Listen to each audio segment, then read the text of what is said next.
आजच्या दिवसाची सुरुवात म्हणजे गाडी काढली आणि निघालो हॉस्पिटलला, कारण डॉक्टरांनी आज आपल्याला विजिटसाठी बोलवलं होतं. हॉस्पिटलमध्ये पोहोचलो तर डॉक्टर म्हणले की आज आपल्याला प्लास्टर पायाला काढून टाकायचे. त्यानंतर मित्रांनी लावलं एक ग्राइंडर. म्हणलं बाबा हळू काप ना, आता कापतील माझा पाय. इथे म्हणलं तू शांत बस, मी कट करून देतो.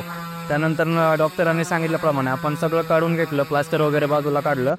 आणि नंतर डॉक्टर म्हणले की तुला आता पुढे दिवस जास्त चालायचं नाही आहे, आणि हे बेल्ट दिला होता वापरण्यासाठी. बेल्ट लावला आणि हळूहळू गाडी काढली आणि बाहेर निघालो. आज भरपूर जणांनी मेसेज केले होते पर्शियन कॅट्स कधी येणार आहेत, त्यांच्यासाठी कॅट्स आलेले आहेत. आणि ज्यांनी कुणी मला इन्क्वायरी केली होती ना, त्यांच्यासाठी आपण कॅट्स अवेलेबल केलेत. त्यांनी मला व्हॉट्सअपला मेसेज करा आणि तुमच्या कॅट्स बुक करा.